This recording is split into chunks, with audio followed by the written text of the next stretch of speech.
So hello guys, నా పేరు రాధే, మీరు చూస్తున్నారు రస్సల్ తెలుగు ఛానల్.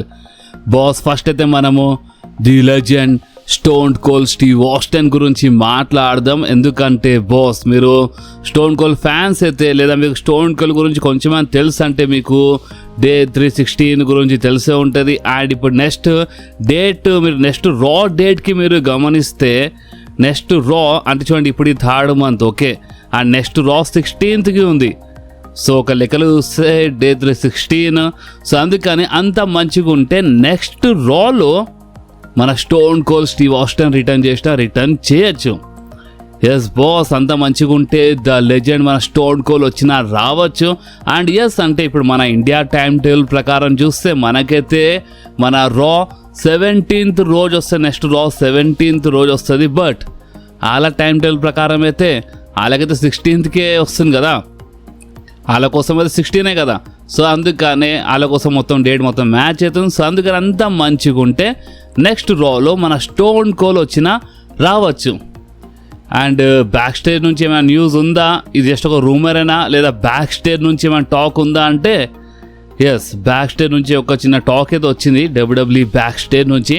అండ్ అది ఏంటంటే బ్యాక్ స్టేజ్ రియాక్షన్ ఏంటంటే WWEకి అంటే ఫుల్ నమ్మకం ఉందంట. ఓపెన్లీ చెప్పండి, WWE ఫుల్ నమ్మకం ఉంది నెక్స్ట్ రాలో స్టోన్ కోల్డ్ వచ్చిన రావచ్చు అని వాళ్ళైతే హోప్ పెట్టుకున్నారంట. అండ్ వాళ్ళు స్టోన్ కోల్డ్తో మాట్లాడుతున్నారు. అలాగే ఓపెన్ చెప్పాలంటే వాళ్ళకి ఫుల్ హోప్ ఉంది మన స్టోన్ కోల్డ్ నెక్స్ట్ రాలో వస్తాడని. ఈ టైప్లో బ్యాక్ స్టేజ్ నుంచి వచ్చిన టాక్ ఉంది. సో చూద్దాం, అంత మంచిగా ఉంటే బాస్ నెక్స్ట్ రాలో మన స్టోన్ కోల్డ్ వచ్చేస్తాడు. అండ్ ఫస్ట్ నుంచి ఒక రూమర్ ఉంది కదా, అంతే మన స్టోన్ కోల్డ్కి రెస్ల్మేనియా కోసం ఏదైనా మ్యాచ్ బుక్ చేస్తామని ఈ టైప్లో చిన్న టాక్ అయితే ముందు నుంచి నడుస్తుంది. సో ఎవరు తెలుసు నెక్స్ట్ రాలో మన స్టోన్ కోల్డ్ వచ్చిన తర్వాత మన స్టోన్ కోల్డ్ నెక్స్ట్ అంటే జస్ట్ ఒక అపీరెన్స్ కోసం వస్తాడా, లేదా స్టోన్ కోల్డ్ రెస్ల్మేనియా కోసం ఏమైనా అనౌన్స్మెంట్ లేదా సంథింగ్ ఏమైనా టీజ్ అవుతుందా, అది మనకి నెక్స్ట్ రాలో తెలుస్తుంది. అండ్ అంత మంచిగా ఉంటేనే ఇదంతా తెలుస్తుంది. అంత మంచిగా ఉంటే నా అర్థం ఏంటంటే నెక్స్ట్ రాలో స్టోన్ కోల్డ్ వస్తేనే అప్పుడు చాలా క్లారిటీ వస్తుంది, లేదంటే లేదు boss. So guys, hope for the best, మన స్టోన్ కోల్డ్ వస్తే మంచిదే. సో ఇప్పుడు మనం మాట్లాడదాం ద బీస్ట్ బ్రాక్ లెస్నర్ గురించి. మన స్టోన్ కోల్డ్ వస్తాడా రాడా అంటే అదొక చిన్న రూమర్, వచ్చినా రావచ్చు లేదంటే లేదు. కానీ నెక్స్ట్ రా కోసం the beast Brock Lesnar officially advertise ఉన్నాడు. సో దీని అర్థం ఏంటంటే నెక్స్ట్ రాలో ద బీస్ట్ బ్రాక్ లెస్నర్ వస్తాడు. కానీ మీరు ఒకటి గమనించినారా లేదా నాకు అంత ఐడియా అయితే లేదు, ఎందుకంటే మీరు ఎవరు కామెంట్లో అది మెన్షన్ చేయలేదు. బట్ నేను మాత్రం ఒకటి గమనించినాను. అండ్ అది ఏంటంటే the beast Brock Lesnar next రాలో వస్తుందని వాళ్ళు గ్రాఫిక్ చూపిస్తారు కదా, బ్రాక్ లెస్నర్ వస్తుందని. రీసెంట్లీ రాలో వాళ్ళు బ్రాక్ లెస్నర్ నెక్స్ట్ రాలో వస్తుందని ఈ టైప్లో వాళ్ళు అనౌన్స్మెంట్ చేస్తున్నప్పుడు కామెంటరీలో చాలా క్లియర్లీ ఒకటి మెన్షన్ చేసినారు. అండ్ అది ఏంటంటే బ్రాక్ లెస్నర్ రియాక్షన్ ఏముంటుంది, పాల్ హేమన్ పైన సెత్ రాలిన్స్ ఇంత భయంకరంగా అటాక్ చేసింది. సో దీనిపైన ఎలాంటి రియాక్షన్ ఉంటుందో బ్రాక్ లెస్నర్ అన్నట్టు అక్కడ కామెంటరీలో చాలా క్లియర్లీ మెన్షన్ చేసినారు రీసెంట్లీ రాలో. సో దీని అర్థం ఏంటంటే వాళ్ళు మెన్షన్ చేసినారంటే కానీ ఏమైనా కావచ్చు. అంటే బాస్ చూడండి, నేను ఏం చెప్పాలనుకుంటా అంటే ఇప్పుడు మన బ్రాక్ లెస్నర్ అయితే ఓపెన్ ఛాలెంజ్ పెట్టేసిండు రెస్ల్మేనియా కోసం. అండ్ ఇక్కడ చూస్తే ఏమో సెత్ రాలిన్స్ పాల్ హేమన్ పైన అటాక్ చేసిండు. అండ్ రీసెంట్ టైంలో Paul Heyman and Brock Lesnar relation బాగానే ఉందని ఆ టైప్లో మనకు చూపించినారు. వీళ్ళు కలిసి వచ్చినారు Paul Heyman and Brock Lesnar. అలాంటప్పుడు కొంచెమైనా సెన్స్ ఉండాలి కదా. అంటే ఇప్పుడు పాల్ హేమన్ పైన అటాక్ జరిగిన తర్వాత కొంచెమైనా రియాక్షన్ చూపించకపోతే అసలు బేకార్ అయిపోతుంది, అసలు సెన్స్ లేనట్టు అయిపోతుంది. సో అందుకని వీళ్ళు మెన్షన్ బి చేసినారు. సో అందుకనే అంత మంచిగా ఉంటే బ్రాక్ లెస్నర్తో ఏమైనా రియాక్షన్ వచ్చినా రావచ్చు. అండ్ ఓవర్ తెలుసు చూడండి, మీరు ఒకటి గుర్తుపెట్టుకోండి, బ్రాన్ బ్రేకర్ మెడికలీ క్లియర్ అయ్యి వస్తేనే Seth Rollins versus bran breaker match జరుగుతుంది. ఒకవేళ బ్రాన్ బ్రేకర్ మెడికలీ క్లియర్ కాకపోతే రెస్ల్మేనియా కంటే ముందు అప్పుడు చాలా simple boss, maybe Seth Rollins versus Brock లెస్నర్వి కావచ్చు అని చాలా క్లియర్లీ చెప్పినాను నేను మీ అందరికీ. Okay, and Seth Rollins versus Logan Paul పైన అవి రూమర్స్ ఉన్నాయి. ఒకవేళ బ్రాక్ లెస్నర్ కోసం వీళ్ళు వేరే ఏదైనా అపోనెంట్ వేరే ఏమైనా ప్లాన్ చేస్తేనే బ్రాక్ లెస్నర్ది ట్రాక్ అనేది కొంచెం మారిపోతుంది, అంటే వేరే దారి వెళ్ళిపోతుంది, బ్రాక్ లెస్నర్ దారి వేరే దారి అయిపోతుంది. సో చూద్దాం, నెక్స్ట్ రాలో చాలా క్లారిటీ వస్తుంది. అండ్ ఒక రూమర్ ఉండే కదా మీద గుర్తుంది కదా, అంటే మన పాల్ హేమన్ మేబీ రిటర్న్ చేసినప్పుడు బ్రాన్ బ్రేకర్కి తీసుకురావచ్చని. సో ఆ టైప్లో ఏమైనా జరుగుతుందా చూద్దాం. ఓపెన్లీ చెప్తున్నా కదా, అంటే బ్రాక్ లెస్నర్ కోసం వీళ్ళు వేరే ప్లాన్స్ ఏమైనా చేసినారంటే నిజంగానే బ్రాక్ వేరే దారి అయిపోతుంది, లేదంటే ట్రాకే మారిపోతుంది, లేదంటే ఏదైనా కనెక్ట్ కావచ్చు సెత్ రాలిన్స్తో మన బ్రాక్ లెస్నర్ది ఏమైనా స్టోరీ. కానీ ఒక్కటి మాత్రం చాలా క్లియర్లీ తెలిసింది, అండ్ అదేంటంటే Brock Lesnar and Paul Heyman డబ్ల్యూడబ్ల్యూకి బ్యాక్ స్టేజ్ చాలా క్లియర్లీ ఒకటి రిక్వెస్ట్ చేసినారంట. అండ్ అది ఏంటంటే బ్రాక్ లెస్నర్ ఇప్పుడు ఇన్ ఫ్యూచర్లో ఒక్క మ్యాచ్ బి ఓడిపోవద్దు ఇప్పటి వరకు, అంటే లాస్ట్ మ్యాచ్ వరకు. అంటే ఒక టాక్ ఉంది కదా, బ్రాక్ లెస్నర్ ఈ సంవత్సరంలో మేబీ రిటైర్ కావచ్చని సమ్మర్ స్లామ్లో అని, ఇలాంటి టాక్ ఉంది కదా సమ్మర్ స్లామ్ రిటైర్ అవుతాడని. సో అందుకనే మేబీ సమ్మర్ స్లామ్ వరకు ఒక్క మ్యాచ్ బి ఓడిపోవద్దు, ఓడిపోతే లాస్ట్ మ్యాచ్లోనే బ్రాక్ లెస్నర్ది లాస్ట్ మ్యాచ్లోనే బ్రాక్ లెస్నర్ ఓడిపోవాలని ఈ టైప్లో బ్యాక్ స్టేజ్ డబ్ల్యూడబ్ల్యూకి రిక్వెస్ట్ చేసినారంట. ఎస్పెషల్లీ పాల్ హేమన్ చేసిండు. ఎందుకంటే ఇప్పుడు బ్రాక్ ఒకవేళ ఇప్పుడు ఇన్ ఫ్యూచర్లో వేరే సూపర్ స్టార్తో ఏదైనా స్టోరీ లైన్లో కనిపిస్తే అండ్ బ్రాక్ ఓడిపోతే దాని తర్వాత ఇక ఈ సంవత్సరం లాస్ట్ అంటున్నారు. నాకు అసలు ఏం అర్థమైతే లేదు, బ్రాక్ లెస్నర్ ఎందుకు రిటైర్మెంట్ తీసుకుంటున్నాడు ఏందో. అక్కడ మీరు బ్రాక్ లెస్నర్ది మీరు అంటే ఫిజిక్ చూసినా అంత బాగానే ఉంది, ఇంజర్డ్ ఏంటంటే ఇంజర్డ్ కాలేదు, అంత బాగానే ఉంది, ఇంకా 2-3 సంవత్సరాలు ఆరామ్గా గుంజొచ్చు బ్రాక్ లెస్నర్. కానీ ఈ టాక్ ఎక్కడి నుంచి వస్తుంది ఏమో నాకు ఏం అర్థమైతే లేదు బాస్, నిజం చెప్తున్నాను. ఈ టాక్ ఎక్కడి నుంచి వస్తుంది ఏమో అర్థమైతే లేదు. బ్రాక్ లెస్నర్ ఈ సంవత్సరంలో ఏమో రిటైర్ కావచ్చని. సో అందుకని లాస్ట్ మ్యాచ్లోనే ఓడిపోతాడు, లేదంటే దాంట్లో మధ్యలో అంటే దాంట్లో ముందు ఏమైనా మ్యాచ్ జరిగితే బ్రాక్ లెస్నర్ ఓడిపోకపోతేనే మంచిగా ఉంటాయని ఈ టైప్లో బ్యాక్ స్టేజ్ రిక్వెస్ట్ బి చేసినారంట. First of all Brock Lesnar request చేయడం ఏంది అది నాకు అర్థమవుతలేదు. ఓకే, సో ఈ టైప్లో వస్తుంది బాస్. టాక్ అనేది చాలా భయంకరంగా వస్తుంది డబ్ల్యూడబ్ల్యూ బ్యాక్ స్టేజ్ నుంచి. సో ఇప్పుడు దీనిపైన మీ రియాక్షన్ ఏందో మీరు కామెంట్స్లో చెప్పండి బాస్. అచ్చా, బ్యాక్ స్టేజ్ టాక్ అంటే ఇంకొక అప్డేట్ గుర్తొచ్చింది, అండ్ అది ఏంటంటే ఈ అప్డేట్ అయిన తర్వాత మేబీ మీలో చాలామంది కోపం బి రావచ్చు కోడి రోడ్స్ పైన. అండ్ ఇది ఒక ఫేక్ కాదు, ఇది ఒక రూమర్ కాదు. మీరు సోషల్ మీడియాలో ట్విట్టర్లో కొన్ని సోర్సెస్ మీరు చూస్తే గమనిస్తే అర్థమైపోతే చాలామంది ఇదే అప్డేట్ ఇస్తున్నారు. అండ్ అది ఏంటంటే ర్యాండీ ఆర్టన్తో ఫైట్ చేయడం అండ్ ఈ కోడి రోడ్స్ ఈ రెసల్మేనియా కంటే ముందు మరొకసారి ఛాంపియన్ అయిపోవడం and Cody versus Randy Orton match confirm అయింది కదా ఇప్పుడు రెసల్మేనియా కోసం. ఇదంతా కోడి రోడ్సే బ్యాక్ స్టేజ్ ప్లాన్ చేసిండంట. కోడి రోడ్స్ చెప్పిండంట ఇప్పుడు ర్యాండీ ఆర్టన్ చేంబర్ మ్యాచ్ గెలిచిండు, సో నేను ఒకవేళ ఈ రెసల్మేనియా కంటే ముందు ఛాంపియన్ అయిపోతే అండ్ నా మ్యాచ్ ర్యాండీ ఆర్టన్తో జరిగితే బాగానే ఉంటుంది, బిగ్గెస్ట్ మ్యాచ్ ఉంటుందని ఈ టైప్లో కోడి రోడ్స్ బ్యాక్ స్టేజ్ చెప్పిండు. డబ్ల్యూడబ్ల్యూకి ఒక ఐడియా అనేది అక్కడ పిక్ చేసిండు అండ్ ఆ ఐడియా నచ్చింది అండ్ కోడి మళ్ళొకసారి ఛాంపియన్ అయిపోయాడు. సో ఇలాంటి టాక్ బి వస్తుంది. కానీ మనకైతే ఫస్ట్ నుంచి ఒక రూమర్ వచ్చిండే రెసల్మేనియా కంటే ముందు కోడి ఛాంపియన్ అయిపోతాడని. మేబీ కోడి చాలా టైం నుంచే రిక్వెస్ట్ చేసిండే అయిందో తెలీదు రెసల్మేనియా కంటే ముందు మళ్ళొకసారి ఛాంపియన్ కావాలని. సో ఇదంతా ఐడియా కోడి రోడ్స్దే అని చెప్తున్నారు. సో ఒక టైప్లో డ్రూ మ్యాకింటైర్తో అన్యాయం జరిగిందంటే దీని కారణం కోడి రోడ్సే అని అంటున్నారు. సో ఇప్పుడు మీరేమంటారో మీరు కామెంట్స్ చెప్పండి బాస్. కానీ నేను మాత్రం చాలా క్లియర్లో ఒక మాట చెప్తున్నాను మీ అందరికీ, వీళ్ళు ర్యాండీ ఆర్టన్ వర్సెస్ కోడి రోడ్స్ మ్యాచ్ అయితే బుక్ చేస్తున్నారు ఓకే, కానీ మ్యాచ్లో మీరు అనుకున్నట్టు అంత మజా మీకు రాదు. ఎందుకు రాదంటే టైం వీళ్ళు బాగా వేస్ట్ చేసినారు బాస్. ర్యాండీ ఆర్టన్ అండ్ కోడి రోడ్స్ స్టోరీ అది మామూలు స్టోరీ కాదు, అంటే వాళ్ళ మధ్యలో చాలా పెద్ద పాస్ట్ ఉంది, చాలా పెద్ద హిస్టరీ ఉంది.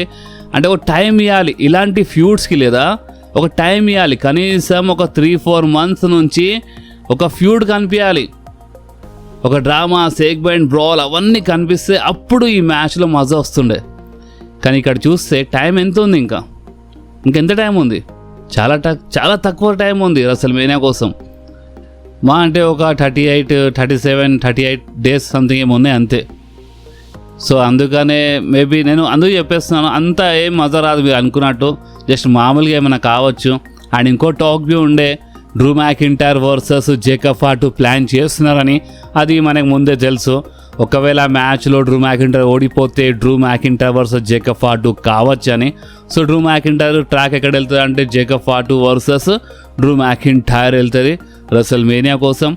అండ్ ఈ కోడి రోడ్స్కి వచ్చే డిస్లైక్స్ చూసి, ఎస్ డిస్లైక్స్ మీరు మర్చిపోయినారా?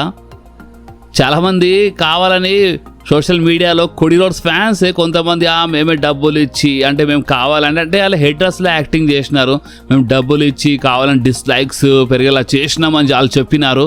బట్ యూట్యూబ్ ఫేక్ డిస్లైక్స్కి ఈ పార్ట్కి ఎప్పుడో పట్టేస్తుండే. ఎన్ని రోజులు అవుతుంది? రీసెంట్లీ స్మాక్ డౌన్లో సాటర్డే రోజు మన కోడి రోడ్స్ గెలిచిండు, అండ్ ఈరోజు వెనస్డే.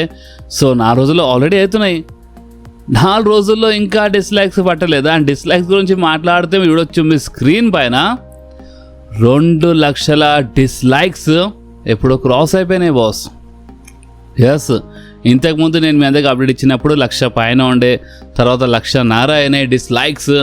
అండ్ ఇప్పుడు 2 లక్షల డిస్లైక్స్, ఇది లైక్ కాదు డిస్లైక్స్ క్రాస్ అయినాయి. అంటే మీరు అర్థం చేసుకోండి, కొంతమంది ఏదో నేనే కావాలని కోడికి హేట్ చేస్తా అంటారు, బట్ రియాలిటీ ఏందో మీకు తెలుస్తుంది. 2 లక్షల డిస్లైక్సా? ఎందుకు నచ్చలేదు అందరికీ బాస్? దేనికి అంటే చూడండి, దేనికి ఒక లిమిట్ ఉంటుంది. ఓవర్ పుష్ ఇస్తే ఎవరికే నచ్చదు, అండ్ అదే జరుగుతుంది కోడి రోడ్స్తో. అండ్ ఇప్పుడు ఈ డిస్లైక్స్ ఇదంతా చూసి డబ్ల్యూడబ్ల్యూ మేబీ మరొకసారి fatal four way match side వెళ్ళొచ్చు. డ్రూ మ్యాకింటైర్ మేబీ ఏమైనా చేసి ఈ మ్యాచ్లో యాడ్ అయితే జేకబ్ ఫార్ట్ వచ్చేస్తే ఫెటల్ ఫర్ అయినా కావచ్చు. లేదంటే సింపుల్గా కోడి వర్సెస్ ర్యాండీ ఆర్టన్ జరుగుతుంది రెసల్మేనియాలో, and Drew McIntyre versus Jacob Fatu జరుగుతుంది మన రెసల్మేనియాలో, వేరే సింగిల్ మ్యాచ్. లేదంటే ఫెటల్ ఫర్ చేసినా బాగానే ఉంటుంది. ఇప్పుడు మీరేమంటారో మీరు కామెంట్స్లో కంపల్సరీ చెప్పండి బాస్. మన ఫిన్ బ్యాలర్ పైన రీసెంట్లీ అటాక్ జరిగింది. మన జడ్జ్మెంట్ డే మెంబర్స్ ఏం ఆలోచించకుండా ఇంత భయంకరంగా ఉమెన్ సూపర్ స్టార్స్వి అందరు అక్కడ ఫిన్ బ్యాలర్ పైన అటాక్ చేసినారు. సో ఫిన్ బ్యాలర్ అయితే బేయి ఫేస్ట్ అని అవుతుండు, మంచిదే, మనకి బేయి ఫేస్ ఫిన్ బ్యాలర్ చూడడానికి దొరుకుతాడు. కానీ ఫిన్ బ్యాలర్ రియాక్షన్ ఏమొచ్చింది? ఫిన్ బ్యాలర్ రియాక్షన్ ఏందో మీకు చూడొచ్చు మీ స్క్రీన్ పైన. 1372 రియాక్షన్. దీని అర్థం ఏం చెప్పండి మీరు ఒకసారి కామెంట్లో, ఒకసారి కామెంట్ చేయండి. చేసినారా? దీని అర్థం ఏంటంటే బాస్ 1372 అర్థం ఏంటంటే ఇన్ని డేస్ అవుతున్నాయి, జడ్జ్మెంట్ డేలో ఇన్ని డేస్ నుంచి ఉన్నాడు ఫిన్ బ్యాలర్, మామూలు మాట కాదు. సో ఇన్ని డేస్ తర్వాత ఫిన్ బ్యాలర్ జడ్జ్మెంట్ డే నుంచి, అంటే ఇక వాళ్ళు తీసేసినారు అన్నట్టు, అంటే ఇన్ని డేస్ జడ్జ్మెంట్ డేలో ఉండే అన్నట్టు ఈ టైప్ రియాక్షన్ ఇచ్చిండు. అండ్ దీని అర్థం ఇంకో అర్థం ఉంది, అండ్ అదేంటంటే ఇన్ని డేస్నే ఉన్నాను జడ్జ్మెంట్ డేలో, బట్ అయినా సరే వీళ్ళు ఎలాంటి, అంటే అందరూ అటాక్ చేశారు కదా, ఏదో ఇప్పుడు డామినిక్ అండ్ ఫిన్ బ్యాలర్ మధ్యలో ప్రాబ్లం జరిగితే ఏదో ఇలా ప్రాబ్లం ఏందో వీళ్ళు చూసుకుంటే అయిపోతున్నాయి. బట్ అక్కడ ఏం చేసినారు? జేడి, డామినిక్, లీ మోర్గన్, రకెల్ రోడ్రిగస్ అందరూ అటాక్ చేసినారు. ఫ్యామిలీ అటాక్ చేసింది అక్కడ ఫిన్ బ్యాలర్ పైన. సో అందుకని ఈ టైప్లో ఫిన్ బ్యాలర్ రియాక్షన్ ఇచ్చిండు బాస్. ఓకే, సో ఇప్పుడు మనం మాట్లాడదాం మన సీఎం పంక్ గురించి. గాయస్ మీరు ఒకటి గమనిస్తున్నారా? ఎవ్రీ రా షోలో సీఎం పంక్ వచ్చి కావాలని ఊకుకే ఒక్కటి రిపీట్ చేస్తుండు. లేదా మీకు ఏమైనా డౌట్ ఉందా అంటే మీరు రీసెంట్ టైంలో వెళ్ళి సీఎం పంక్ సెగ్మెంట్స్ మీరు గమనించండి. అండ్ అది ఏంటంటే సీఎం పంక్ నేను ఫైటింగ్ ఛాంపియన్ని, మీరు ఒక ఫైటింగ్ ఛాంపియన్ డిజర్వ్ చేస్తారు, నేను అందుకు ఇక్కడ వస్తున్నాను, నేను ఒక ఫైటింగ్ ఛాంపియన్, కానీ రోమన్ రైన్స్ కనిపించడం లేదు, రోమన్ రైన్స్ రావడం లేదని ఏదో ఒక్క వారం కాదు, ప్రతి వీక్ రోమన్ రైన్స్ ఫీడ్ వచ్చినప్పటి నుంచి ఇదే మెన్షన్ చేస్తుండు. ఎందుకు మెన్షన్ చేస్తుండు అంటే మీకు తెలుసు కదా ఇలా పాలిటిక్స్ ఏందో. వీళ్ళు ఫ్యాన్స్ మనసులో, అంటే వీళ్ళు ఫ్యాన్స్ దిమాకులో ఏమేసాం అనుకుంటున్నారంటే రోమన్ రైన్స్ ఒక పార్ట్ టైమరు, రోమన్ రైన్స్ టైంకి రాడు, ఇక్కడ నేనున్నాను మీ ముందు, నేను ఒక ఫైటింగ్ ఛాంపియన్ని. అంటే వీళ్ళు ఏం ట్రై చేస్తున్నారంటే fans support CM punk side ఎక్కువ రావాలి, రోమన్ రైన్స్ పైన హేట్ వచ్చేలా ట్రై చేస్తున్నారు. ఇలా గేమే ఇది, ఇలా పాలిటిక్సే ఇది. బట్ అక్కడ ఏమవుతుంది? సీఎం పంక్ ఎంత ట్రై చేసినా సరే అక్కడ ఫ్యాన్స్ ఓటీసీ ఓటీసీ అనే చాంట్ చేస్తున్నారు. ఫ్యాన్స్ ఇప్పుడు ఒకప్పుడులా కాదు, ఏదంటే అది చూసి చెప్తే నమ్మనికి ఫ్యాన్స్ అదంతా పట్టించుకోరు. ఫ్యాన్స్ ఇప్పుడు చాలా హుషారైపోయినారు, సోషల్ మీడియా కాలం ఇది. అందుకని అక్కడ ఫ్యాన్స్ స్టిల్ ఓటీసీ అనే చాంట్ చేస్తున్నారు. సపోర్ట్ స్టిల్ చూపిస్తున్నారు. ఎంత ట్రై చేస్తున్నారు తెలుసా, సీఎం పంక్ చాలా ట్రై చేస్తున్నారు కావాలని. బట్ అయినా సరే ఫ్యాన్స్ అయితే స్టిల్ అక్కడ రోమన్ రేన్స్కి సపోర్ట్ చేస్తున్నారు. అంతెందుకు రీసెంట్లీ సీఎం పంక్ సెగ్మెంట్లో జిమ్మీ ఊసో ముందు ఏమని చెప్పిండు, రోమన్ రేన్స్ ఒకప్పుడు కోడి రోడ్స్ వాళ్ళ డాడీది ఇన్సల్ట్ చేసిండు, కానీ రోమన్ రేన్స్ సారీ చెప్పలేదు, కానీ నేను చెప్పాలా అన్నట్టు అక్కడ మాట్లాడిండు. అండ్ ఆ మాటలు విని, అంతెందుకు అక్కడున్న ఫ్యాన్స్ సంగతి వదిలేయండి, ఆ మాటలు విని ఇక్కడ మన ఛానల్లో మీరు వెళ్ళి రీసెంట్లీ రా హైలైట్స్ వీడియో కింద కామెంట్ చూడండి. మన వాళ్ళు ఏమైనా కామెంట్ చేసినారంటే కరెక్టే కదా, రోమన్ రేన్స్ ఒకప్పుడు కోడి రోడ్స్ డాడ్ గురించి మాట్లాడిండు కదా, సో అలాంటప్పుడు సీఎం పంక్ మాట్లాడి తప్పేముంది, కరెక్టే కదా సీఎం పంక్ చెప్తుందని ఈ టైప్లో కామెంట్ చేసినారు. అండ్ కామెంట్స్కి కొంతమంది లైక్ బి చేసినారు. మన ఛానల్ వీడియో కిందనే కామెంట్ ఉంది అండ్ లైక్ బి చేసినారు. సో దీన్ని బట్టి మీకు అర్థమవుతుందా, అంటే డబ్ల్యూడబ్ల్యూ ఏం ట్రై చేస్తుందో చూపియనిగా చూసి మనల్ని పాపం అది నమ్మేస్తున్నారు. ఇప్పుడు ఎందుకు నమ్మేస్తున్నారు, అక్కడ ప్రాబ్లం ఏముంది, కరెక్టే కదా రోమన్ అయితే మెన్షన్ చేసిండు కదా అని మీకు స్టిల్ అలాంటి డౌట్ ఉంటే నేను మీ డౌట్ క్లియర్ చేస్తాను. చూడండి, కోడి రోడ్స్ డాడ్కి రోమన్ రేన్ తీసుకురాలేదు, మధ్యలో కోడి రోడ్సే తీసుకొచ్చిండు. Cody Rhodes undisputed WW championship గెలవనికి అలా డాడ్ హెల్ప్ తీసుకుని ఒక టైప్లో ఆ డాడ్ ఈ లోకం లేడు, దాని లాభం లేపి నా డాడ్ ఎప్పుడు ఈ ఛాంపియన్షిప్ గెలవలేదు, నేను నా డాడ్ కోసం గెలవాలి, మా ఇంట్లో ఎప్పుడు అంటే వరల్డ్ ఛాంపియన్షిప్ రాలేదు, నాకు ఇదే ఛాంపియన్షిప్ కావాలి, మా డాడ్ ఎప్పుడు గెలవలేదు, మా డాడ్ స్టోరీ నా స్టోరీ, డాడ్ స్టోరీ నా స్టోరీ అని చెప్పి ఇదంతా తీసుకొచ్చింది రోమన్ రేన్స్ కాదు, ద రాక్ కాదు, కోడి రోడ్సే తీసుకొచ్చిండు. కానీ ఇక్కడ మీరు రోమన్ రేన్స్ సీఎం పంక్ సెగ్మెంట్లో గమనిస్తే రోమన్ రేన్స్ నా డాడ్ అది అని మెన్షన్ చేసిండా, చేయలేదు కదా. ఇప్పుడు కోడి రోడ్స్ అలా డాడ్కి మధ్యలో తీసుకొచ్చిండనే సెగ్మెంట్స్లో వాళ్ళు అలా డాడ్ గురించి మాట్లాడినారు తెలుసా. ఆఫ్ స్క్రిప్ట్ వెళ్ళిండా, లైక్ ఇప్పుడు సీఎం పంక్ ఆఫ్ స్క్రిప్ట్ వెళ్ళిండు ఓకే, కానీ ఆ స్క్రిప్ట్లో వాళ్ళే రాసినారు. కోడి రోడ్స్ డాడ్కి కోడియే మధ్యలో తీసుకొచ్చి ఆ సింపతి ఫ్యాన్స్ సైడ్ నుంచి ఆ సింపతి వచ్చేలా చేసిండు. అందుకనే వీళ్ళు రోమన్ రేన్స్ ద రాక్ ఆ టైంలో అలా డాడ్కి మెన్షన్ చేసినారు. కానీ మరి ఈ టైప్లో మాట్లాడలేదు, నీ డాడ్ పక్కనే నీకు పాతి పెట్టేస్తాము అని మరి ఈ లెవెల్లో పడిపోయి ఇన్సల్ట్ చేయలేదు అక్కడ, అర్థమైందా. అంతెందుకు పాల్ హేమన్ ఒక మాట చెప్పిండు, మీకు గుర్తుందా, అండ్ అది ఏదో ఫేక్ కాదు, అదొక స్క్రిప్ట్ కాదు, నిజంగానే ఒకప్పుడు కోడి రోడ్స్ వాళ్ళ డాడ్ ఏమని చెప్పిండు తెలుసా పాల్ హేమన్కి, నాకు రోమన్ రేన్స్ లాంటి కొడుకు ఉంటే ఎంత మంచిగా ఉంటుండేనో అని కోడి రోడ్స్ వాళ్ళ డాడ్ నిజంగానే ఒకప్పుడు పాల్ హేమన్కి చెప్పిన మాట ఇది, ఏదో ఫేక్ ఏదో స్క్రిప్ట్ కోసం చెప్పలేదు పాల్ హేమన్ అక్కడ. ఎందుకంటే పాల్ హేమన్ ఇంతకుముందు ఒక ఇంటర్వ్యూలో ఈ మాట చెప్పిండు, ఏదో ఆన్ టీవీలో అని కాదు. సో కోడి రోడ్స్ వాళ్ళ డాడ్ ఒకప్పుడు ఈ టైప్లో అనుకుంటుండే నాకు రోమన్ రేన్స్ లాంటి కొడుకు ఉంటే ఎంత మంచిగా ఉంటుండేనో అని. ఎందుకంటే అలా డాడ్కి ఈ కోడి వీళ్ళు ఆ టైంలో ఏం చేయలేకపోయినారా అది అంతా చూసే వెళ్ళిండు అలా డాడ్. కానీ అలా డాడ్ ఈ లోకం నుంచి వెళ్ళిపోయిన తర్వాత ఏ టైప్లో కోడి లాభం లేపి ఏ టైప్లో స్టోరీ సింపతి మొత్తం కలిపి తీసుకొచ్చిండో అది మీరు అందరు చూసినారు. ఇప్పుడు ఆ లెక్కలో చూస్తే చాలామంది ఉన్నారు మా డబ్ల్యూడబ్ల్యూలో.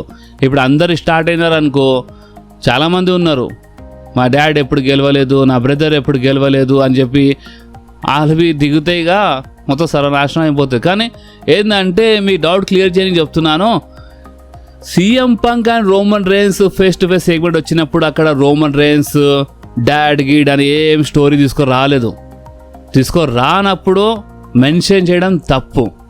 సో సీఎం పంక్ చేసింది తప్పు, ఇది మీరు చాలా క్లియర్లీ అర్థం చేసుకోండి.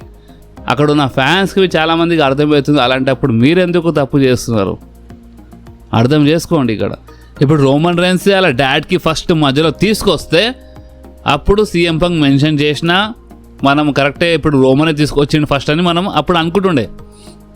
కానీ రోమన్ ఎప్పుడు నా డాడ్ ఎప్పుడు గెలవాలి అది ఇది అని చెప్పి ఎప్పుడు ఏడవలేదు, అర్థమైందా మీకు. కష్టపడ్డాడు, ఫ్యాన్స్ బూ చేసినారు ఒకప్పుడు, బేఫెస్ట్ అని లైక్ చేయలేదు, హీల్ టర్న్ చేసి వచ్చిండు, మొత్తం డబ్ల్యూడబ్ల్యూలో మొత్తం రచ్చ చేసి పడేసిండు, 4 సంవత్సరాలు రాజ్యం చేసిన డబ్ల్యూడబ్ల్యూ పైన మొత్తం నెక్స్ట్ లెవెల్లో తీసుకెళ్ళిపోయాడు, ఇది ఫ్యాక్ట్, అర్థమైందా. అండ్ సీఎం పంక్ ఇప్పుడు చేస్తుండు ఇదంతా, ఇప్పుడు సీఎం పంక్ ఉంటుంది, నెక్స్ట్ వీక్ రోమన్ రేన్స్ వస్తుండు, అండ్ రోమన్ రేన్స్ ఈసారి చాలా కోపంలో ఉంటాడు. రోమన్ రైన్స్ ఫ్యామిలీ జోలికి వచ్చిండు. అండ్ రోమన్ రైన్స్ ఇప్పుడు సీఎం పంక్ ఫ్యామిలీకి ఏ టైప్లో ఇస్తాడో అదే చూడాలి. అండ్ ముందే చెప్పేస్తున్నాను, ఏంది రోమన్ రైన్స్ ఇంత గలీజ్గా మాట్లాడిండని చెప్పొద్దు. ఎందుకంటే ఫస్ట్ ఎవరు ఫ్యామిలీ జోలికి వచ్చినారో అది మీరు గుర్తుపెట్టుకోండి అప్పుడు ఆ టైంలో. సో చూద్దాం రోమన్ రైన్స్ ఇప్పుడు ఏ టైప్లో వెళ్తాడో. ఫస్ట్ ఆఫ్ ఆల్ వెళ్ళాడా ఫ్యామిలీ పైన అది చూడాలి. అండ్ ఇంకొకటి, ది ఊసోస్ పైన మేబీ రోమన్ రైన్స్ కొంచెం కోపంలో కనిపించవచ్చు. ఎందుకంటే రోమన్ రైన్స్ ఇంతకుముందే ఎప్పుడో బ్యాక్ స్టేజ్ చెప్పేసిండు ది ఊసోస్కి, మీరు నా దారి మధ్యలో రాకుండ్రి, నేను ఏదున్నా నా సొంతంగా నేను చూసుకుంటాను అని చాలా క్లియర్గా చెప్పేసిండు ఎప్పుడో. ఓకే, అండ్ ది ఊసోస్ వచ్చినారు. సో మేబీ కొంచెం కోపంలో కనిపించచ్చు. ఆ టైంలో మేబీ ఏమైనా చూపించచ్చు మనకి నెక్స్ట్ రోలో. ది ఊసోస్కి మేబీ రోమన్ రైన్స్, నేను ఇంతకుముందు చెప్పినా కదా మీరు ఎందుకు వచ్చినారు, ఇది నా స్టోరీ, ఇది నా ఫ్యూడ్, ఏది ఉన్నా నేను చూసుకుంటాను అన్నట్టు మాట్లాడతారు. కానీ ఆ టైంలో ది ఊసోస్ సేమ్ ఇదే మాట చెప్తారు. ఒకవేళ ఈ సెగ్మెంట్ చూపిస్తే ది ఊసోస్ సేమ్ ఇదే మాట చెప్తారు సీఎం పంక్ చెప్పినట్టే, మేము నీ కోసం రాలేదు, మేము రోమన్ రైన్స్ కోసం రాలేదు, మేము మా అంకల్ కోసం వచ్చినాం అని వాళ్ళు ఈ టైప్లోనే మాట్లాడతారు. వాళ్ళు సీఎం పంక్ ముందు అదే చెప్పినారు ది ఊసోస్, మేము రోమన్ రైన్స్ కోసం రాలేదు, మేము మా అంకల్ కోసం వచ్చినామని. అండ్ ఇప్పుడు ఒకవేళ అంటే ఒక టాక్ ఉంది, రోమన్ రైన్స్ మేబీ కొంచెం కోపం చేయొచ్చు ది ఊసోస్, కానీ మీరు ఎందుకు వచ్చినారు, నేను ముందే చెప్పినా కదా ఏది ఉన్నా ఏది లేకపోయినా అది నేను చూసుకుంటానని, నా దారి మధ్య రావద్దని చెప్పినా కదా అని ఈ టైప్ చెప్పినప్పుడు మేము నీ కోసం రాలేదు మా అంకల్ కోసం వచ్చినామని ఈ టైప్లో ఏమైనా చెప్తారు ది ఊసోస్. ఇలా మధ్యలో ఏమైనా కొంచెం బ్యాక్ స్టెప్ ప్రాబ్లం ఏమైనా చూపించచ్చు అని ఈ టైప్లో చిన్న టాక్ అయితే ఉంది. సో ఇప్పుడు ఈ మొత్తం టాక్ పైన మీ రియాక్షన్ ఏందో మీరు కామెంట్స్లో కంపల్సరీ చెప్పండి. అండ్ ఈ వీడియో మీకు కొంచెమైనా నచ్చితే మాత్రం మీరు కంపల్సరీ ఈ వీడియోని లైక్ చేయండి, మీ ఫ్రెండ్స్లో షేర్ చేయండి. అండ్ మన ఛానల్ని సబ్స్క్రైబ్ చేసి ఆ గంటని కంపల్సరీ ప్రెస్ చేయండి బాస్. ఎందుకంటే మీరు ఆ గంటని ప్రెస్ చేస్తేనే నేను ఎప్పుడైనా వీడియో అప్లోడ్ చేయగానే మీ ఫోన్లో ఆటోమేటిక్గా నోటిఫికేషన్ వచ్చేస్తుంది. ఓకే, సో నెక్స్ట్ వీడియోలో మళ్ళీ కలుద్దాం. అప్పుడు వాకి do whatever you want to do guys. Bye.